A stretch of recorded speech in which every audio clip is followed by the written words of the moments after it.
क्यों एक 45 साल का बुजुर्ग पुलिस ऑफिसर, जो उम्र में एक पिता जैसा होना चाहिए, एक 20 साल की नौजवान महिला कांस्टेबल के जिस्म की तरफ इतना खींचा चला आया? क्या ये सिर्फ हवस थी या फिर उसके अंदर था कोई हैवानियत से भरा जंगली इरादा? जब इस सवाल का जवाब ढूंढने निकलते हैं तो सामने आता है एक ऐसा सच जो हमारे दिल को हिला कर रख देगा।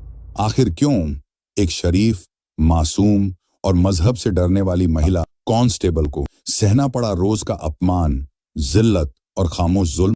क्या वो ऑफिसर वाकई में इंसान था या फिर उसके अंदर छुपा था कोई दरिंदा?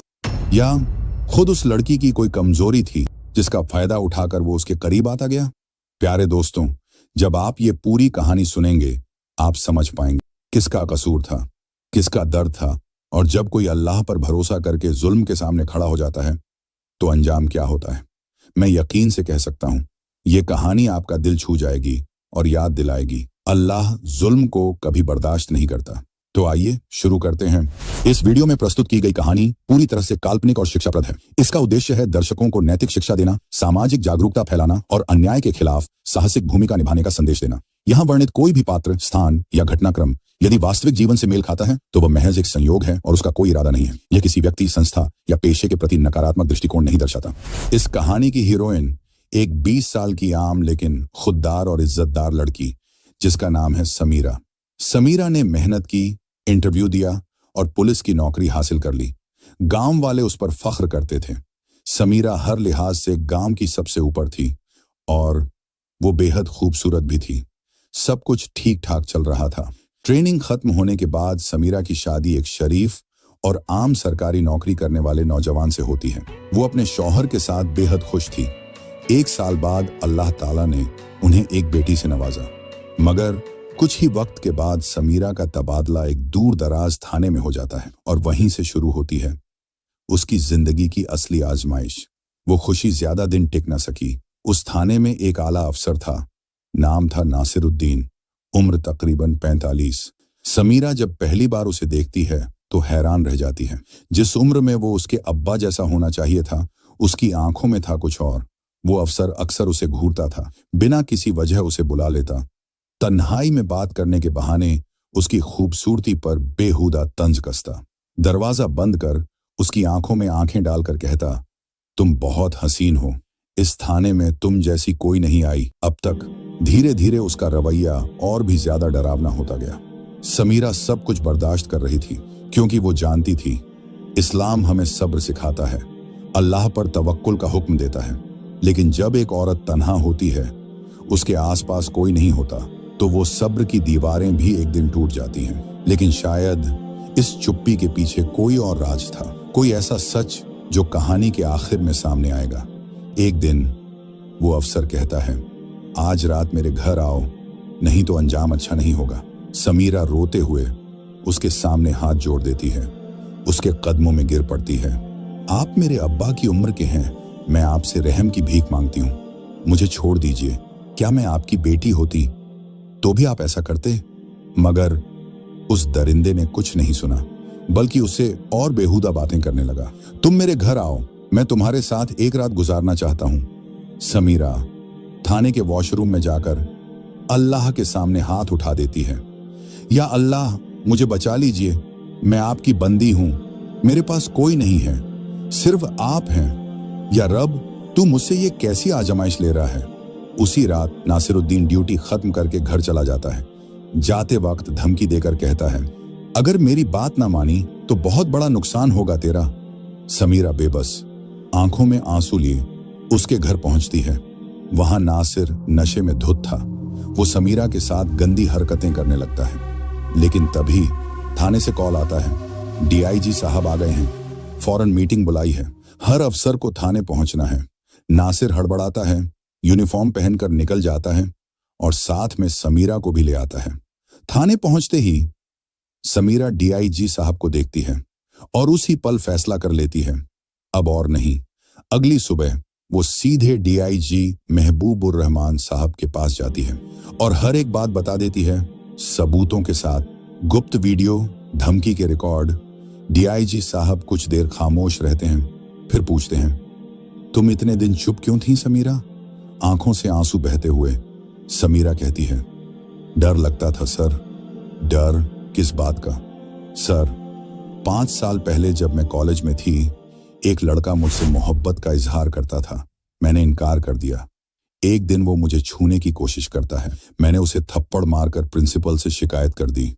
वो कॉलेज से निकाल दिया गया। और सर, वो लड़का और कोई नहीं, इसी नासिर ऑफिसर का बेटा था। मुझे पहले नहीं पता था कि वो ऐसा क्यों कर रहा है, मगर एक दिन खुद नासिर कहता है, 5 साल पहले तूने मेरे बेटे को कॉलेज से निकलवा दिया था।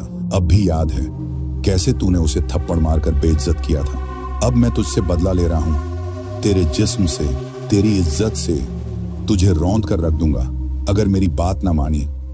समीरा बोलती है, सर, उसके बदले की आग में वो मुझे धीरे धीरे जला रहा था। सर, उसने मेरी बाथरूम में छुप के कैमरा लगा दिया था, मेरी तस्वीरें ली और धमकी देता था, अगर किसी को बताया तो मेरी बेटी को जान से मार देगा। बात सुनने के बाद ऑफिसर कुछ सेकंड्स के लिए बिल्कुल चुप हो गए। तुरंत ही इन्वेस्टिगेशन शुरू किया गया। जरूरी सारे एविडेंस और फैक्ट्स सामने आने लगे।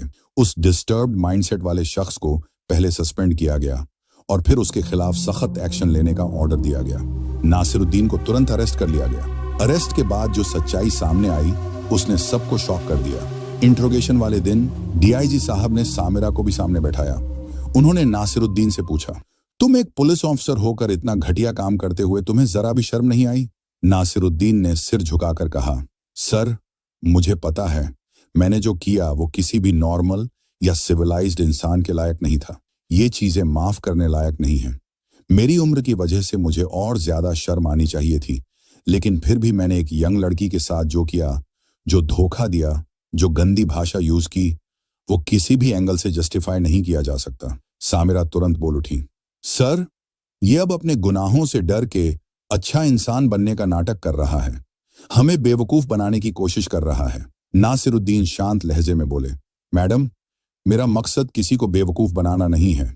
डीआईजी साहब ने पूछा, तो फिर तुम क्या कहना चाहते हो नासिर? नासिरुद्दीन ने जवाब दिया, सर, सामिरा मैडम ने जो कहा वो सब सच है। उन्होंने अपनी बेटी की सेफ्टी के लिए बहुत टाइम तक चुप्पी साधी और मैं जो कर बैठा उसके पीछे था एक इंसान, राणा मालिक। डीआईजी साहब चौंक गए। मतलब? नासिरुद्दीन बोले, जी सर, आज मैं सब कुछ क्लियर करना चाहता हूं। पहले सोचा था सारे प्रूफ कलेक्ट करके एक दिन बोलूंगा, लेकिन अब जब मैडम खुद सच बोल चुकी हैं तो मुझे भी चुप नहीं रहना चाहिए। सच कहूं तो मैडम से मेरी कोई पर्सनल दुश्मनी नहीं थी। असली दुश्मनी थी राणा मालिक की। 5 साल पहले जब सामिरा मैडम कॉलेज में थीं, उन्होंने राणा मालिक के बेटे को किसी गंदी हरकत पर थप्पड़ मारा और कॉलेज से निकाल दिया। उस बेइज्जती को वह लड़का झेल नहीं पाया और उसने सुसाइड कर लिया। उस दिन से राणा मालिक बदला लेने पर उतर गया और उसने मुझे एक टूल की तरह यूज किया। शुरुआत में मैंने मना कर दिया था। मैंने साफ कहा था कि किसी महिला के साथ ऐसा बिहेवियर किया तो मैं खुद उसे जेल पहुंचाऊंगा, लेकिन फिर उसने एक ऐसा काम कर दिया जिसने मुझे मजबूर कर दिया। उसने मेरी कॉलेज जाने वाली बेटी को किडनैप कर लिया और सीधा धमकी दी, अगर मैं उसकी बात नहीं मानूंगा तो वो मेरी बेटी को मार डालेगा। डीआईजी साहब ने पूछा, तो फिर तुम सामिरा मैडम को रात में अपने घर क्यों ले गए? नासिरुद्दीन बोला, सर, उस रात राणा मालिक मेरे घर पर ही था। उसने फोन करके थ्रेट दिया, किसी भी हाल में सामिरा मैडम को रात के अंदर घर लाओ, वरना मेरी बेटी की इज्जत लूट ली जाएगी। डीआईजी ने अगला सवाल किया, तो फिर तुमने बाथरूम में सीसीटीवी कैमरा क्यों लगाया? ब्लैकमेल करने के लिए? नासिरुद्दीन की आवाज कांप रही थी। सर, ये सब मेरी प्लानिंग नहीं थी। कैमरा खुद राणा मालिक ने छुपकर लगाया था। उसका मकसद था सामिरा मैडम को मेंटली ब्रेक कर देना। सब कुछ एक्सपोज करने के बाद नासिरुद्दीन रोते हुए सामिरा मैडम से माफी मांगते हैं। फिर वो डीआईजी साहब से रिक्वेस्ट करते हैं, सर, मेरी बेटी को प्लीज बचा लीजिए, वो आपकी ही बेटी जैसी है। डीआईजी ने पूछा, तो फिर अब तक तुमने कोई कंप्लेन क्यों नहीं की? नासिरुद्दीन ने कहा, सर, राणा मालिक हमेशा अंडरग्राउंड रहता है, आसानी से पकड़ में नहीं आता। मुझे नहीं पता था कि उसने मेरी बेटी को कहां रखा है। अगर मैं कोई एक्शन लेता और मेरी बेटी को वो मार देता तो? इसी डर से चुप रहा। मैं जानता हूं कि मेरा गुनाह माफ करने लायक नहीं है। आप मुझे जो भी सजा देंगे मैं एक्सेप्ट करूंगा, बस मेरी बेटी को वापस ले आइए। डीआईजी साहब ने अपने एक्सपीरियंस, इंटेलिजेंस और पुलिसिया इंस्टिंक्ट से राणा मालिक को ट्रेस किया और उसे अरेस्ट करवाया। नासिरुद्दीन की बेटी को सेफ और डिग्निफाइड तरीके से रेस्क्यू कर लिया गया। राणा मालिक पर लीगल सिस्टम के तहत सबसे कड़ी सजा दी गई। समीरा आजाद हो जाती है। उस पर अब कोई दबाव नहीं था। वो अपने परिवार के पास लौट आती है। बेटी के चेहरे पर फिर से मुस्कान लौट आती है। पुलिस विभाग की ओर से उसे सम्मानजनक प्रमोशन दिया जाता है। उसके परिवार को सुरक्षा दी जाती है। समीरा जानती थी अगर वो शुरू में ही हार मान लेती तो आज भी जिल्लत झेल रही होती, मगर उसे यकीन था अल्लाह सब्र करने वालों के साथ होता है। सूरह बकरा 253। जो लोग जुल्म के खिलाफ खड़े होते हैं अल्लाह उनकी मदद करता है। सूरह हज 22 से 39। दोस्तों, इस कहानी से हमें यह सबक मिलता है कि जुल्म चाहे जितना भी बड़ा हो, अगर हम अल्लाह से मदद मांगकर हिम्मत से खड़े हो जाएं तो सच की जीत होती है। तो दोस्तों, यही थी समीरा की खामोशी की असली वजह। अगर आपको ये वीडियो अच्छा लगा हो तो एक लाइक दीजिए, चैनल को सब्सक्राइब कर लीजिए, क्योंकि ये चैनल सिर्फ कहानियां नहीं सुनाता बल्कि सोचने पर मजबूर कर देता है। मिलते हैं अगली कहानी में, तब तक के लिए सब लोग खैरियत से रहिए।